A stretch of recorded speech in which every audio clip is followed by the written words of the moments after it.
नमस्ते, मेरा नाम उपासना है और रात के बज रहे हैं 8:30 और एक बार फिर से आप सभी लोगों का स्वागत है हमारे इस चैनल में। आज की कहानी में आपको पता चलेगा कि कैसे एक शादीशुदा महिला के अपने देवर के साथ नाजायज संबंध थे। वो अपने देवर के साथ जिस्मानी आग को घात लगाकर ठंडा कराती थी, लेकिन बाद में जो हुआ वो काफी खौफनाक था। आज की कहानी राजस्थान के जयपुर से है।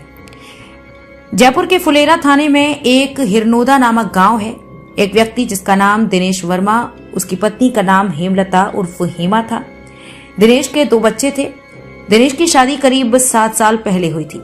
दिनेश पढ़ा लिखा था। वो रोज सुबह काम पर जाता और शाम को घर लौटता था। हेमलता पढ़ी लिखी थी, वही प्रतियोगी परीक्षाओं की तैयारी करती थी।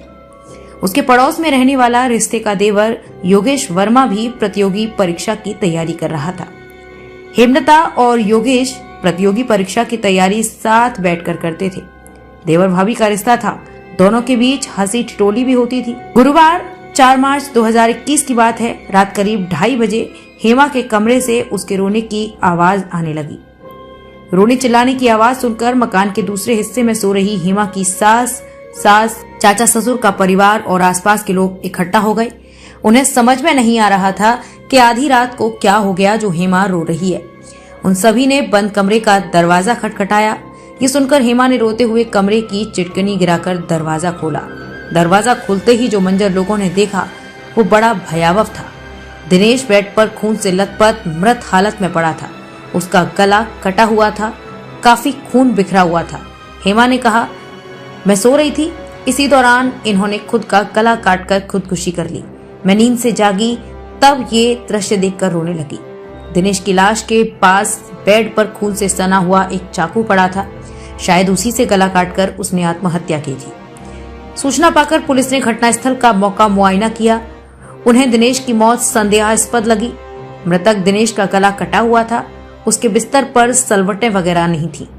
पुलिस अधिकारियों को पता था कि दिनेश अगर अपने हाथ से गला काटता तो चाकू का वार लगते ही वो छटपटाता, उठता या बैठता।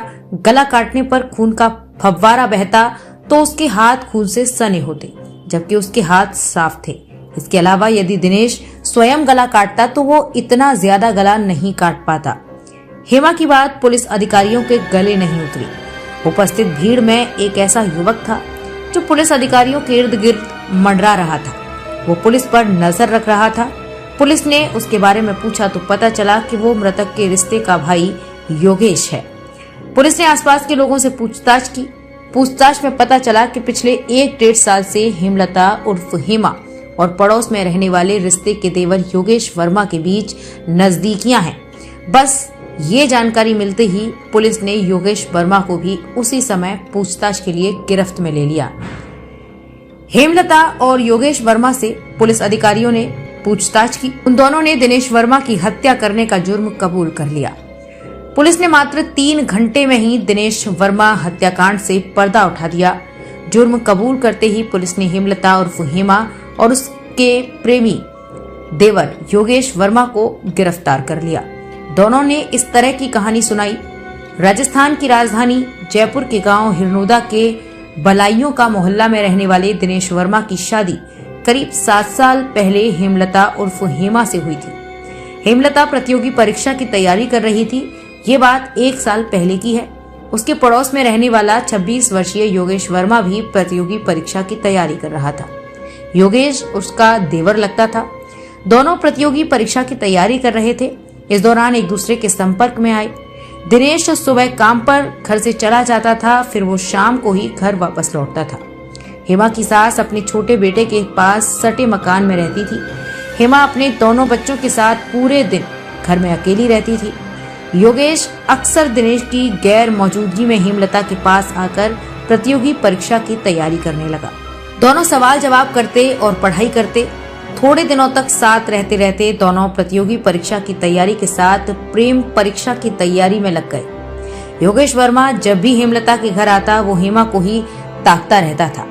दिनेश कामकाज के चलते ज्यादा पत्नी को समय नहीं दे पाता था, यानी उसकी पत्नी हेमा शारीरिक सुख से वंचित थी। एक दिन घात लगाकर योगेश ने हेमा से प्यार का इजहार कर दिया। पहले तो हेमा ने मना किया, लेकिन बाद में मान गई। हेमा ने दिखावे के लिए नानुकुर की, मगर उसका मन भी योगेश की बाहों में झूलने का था। उस दिन मौका मिलने पर दोनों अपनी मर्यादाएं लांघ कर एक दूसरे में समा गए। एक बार अवैध संबंध कायम हुए तो ये खेल हर रोज खेला जाने लगा। बेचारा दिनेश दिन भर काम में खपता और उसकी पत्नी गैर मर्द की बाहों में झूलती। काफी समय तक दोनों के अवैध संबंधों की भनक किसी को नहीं लगी, लेकिन जब दोनों ने सावधानी बरतनी छोड़ी तो उनके अवैध संबंधों की चर्चा घर के बाहर होने लगी। एक रोज जब हेमा और योगेश आपत्तिजनक स्थिति में थे तो हेमा की सास ने उन्हें देख लिया। तब योगेश वहां से भाग गया। योगेश के जाने के बाद सास ने हेमा को खूब खरी खोटी सुनाई। सास ने कहा, आज के बाद योगेश को घर में देखा तो मैं दिनेश से कह दूंगी, फिर वो तुझे जिंदा नहीं छोड़ेगा। तू योगेश से कह दे कि वो आइंदा घर नहीं आए। हेमा सास की कड़वी बातें सुनती रही। उसकी चोरी पकड़ी गई थी। वो कुछ बोलती तो बखेड़ा होता। एक दिन माँ ने दिनेश से सारी बातें बता दी और कहा, मुझे इनके लक्षण अच्छे नहीं लग रहे। योगेश का घर आना बंद करा और बहू पर नकेल कस, वरना वो हमें मुंह दिखाने लायक नहीं छोड़ेगी। माँ की बात सुनकर दिनेश सब समझ गया। दिनेश ने पत्नी को योगेश को घर बुलाने और फोन पर बातचीत करने के लिए मना कर दिया। ये सुनकर हेमा को बहुत बुरा लगा, मगर वो इतना ही बोली, जैसी आपकी मर्जी। थोड़े दिन तक हेमा व योगेश दूर रहे। हेमा ने फोन करके योगेश को बता दिया था कि उनके अवैध संबंधों की पोल खुल गई है, इसलिए वो कुछ दिनों तक दूर ही रहे। इस दौरान वो मौका मिलने पर फोन पर बात कर लेते थे, लेकिन ऐसा वो ज्यादा दिनों तक नहीं कर सके। दोनों मिलने के लिए तड़पने लगे तो एक दिन योगेश ने हेमा से कहा, हेमा एक बार तो मिलो, बहुत दिन हो गए हैं। मैं देखती हूँ, हेमा ने कहा। एक दिन सास ढाणी में किसी के घर गई तो हेमा ने फोन करके योगेश को घर बुला लिया। योगेश और हेमा काफी दिन बाद मिले थे, इसलिए दोनों कमरे में बंद हो गए, मगर उन्हें डर था कि कोई आ जाएगा। वासना की आग जल्दी से बुझाकर योगेश घर के बाहर निकला तो सामने से आते दिनेश को उसने देख लिया। वो सिर पर पैर रखकर भाग खड़ा हुआ। दिनेश घर आया। उसने हेमलता को आवाज दी। पति की आवाज सुनकर हेमलता अंदर तक कांप गई। उसे ये भान हो गया था कि दिनेश ने योगेश को घर से निकलते देख लिया है। वो थरथर कांपती हाजिर हुई। तब दिनेश बोला, जब मैंने मना किया तो योगेश घर किस लिए आया था? हेमा बोली कि वो एक सवाल पूछने आया था।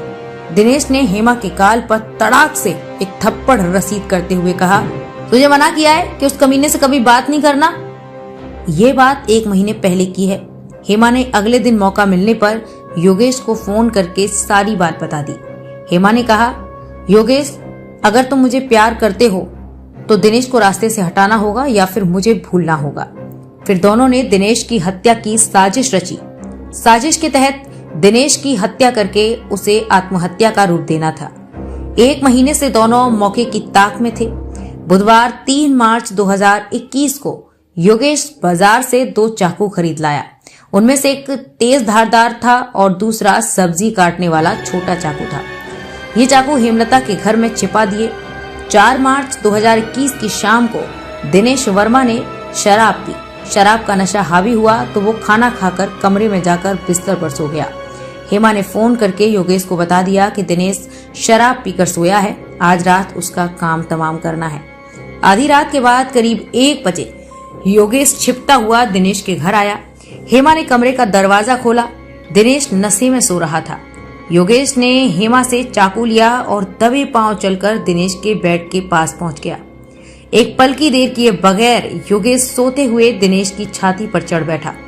दिनेश के दोनों हाथ योगेश ने अपने पैरों से दबा दिए। हेमलता अपने पति के पैरों पर चढ़ बैठी।